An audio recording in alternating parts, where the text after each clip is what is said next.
نے ارشاد فرمایا کہ قرآن کے ہر حرف کے بدلے 10 نیکیاں ملتی ہیں،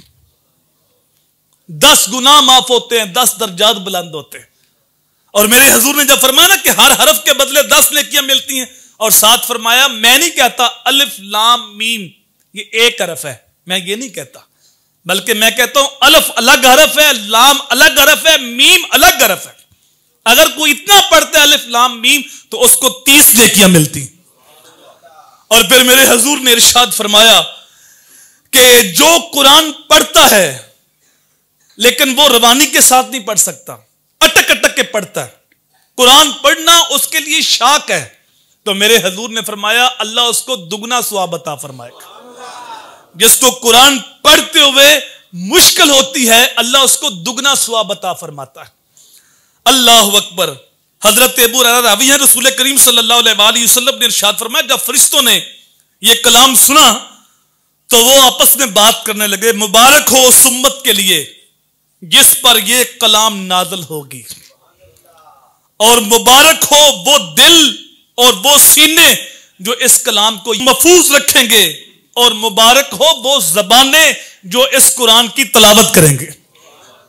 قرآن مجید ایسی عمدہ کتاب ہے جو اس کو دیکھتے ہے اس کو بھی ثواب ہوتا ہے، جو اس کو چھوتا ہے اس کو بھی ثواب ہوتا ہے،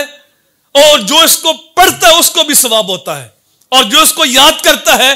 وہ حافظ بن جاتا ہے، اور جو قرات کے ساتھ پڑھتا ہے وہ قاری بن جاتا ہے، اور جو اس کا ترجمہ کرتا ہے وہ مترجم بن جاتا ہے، اور جو اس کی تفسیر کرتا ہے وہ مفسر بن جاتا ہے، اور جو پڑھ کے عمل کرتا ہے وہ اللہ کا ولی بن جاتا ہے۔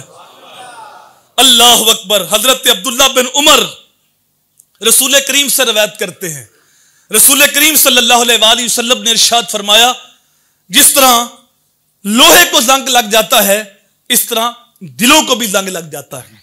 جس طرح لوہے کا زنگ دور کرنے کے لیے کوئی نہ کوئی چیز بنائی گئی ہے،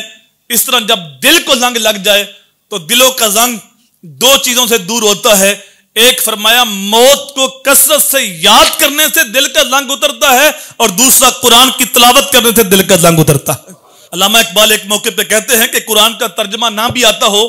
پھر بھی پڑھو، جو قرآن پاک پڑھتا ہے اس کے دل کا تعلق حضور کے ساتھ جڑ جاتا ہے، چونکہ قرآن حضور کی زبان پہ نازل نہیں ہوا، قرآن حضور کے دل پہ نازل ہوا،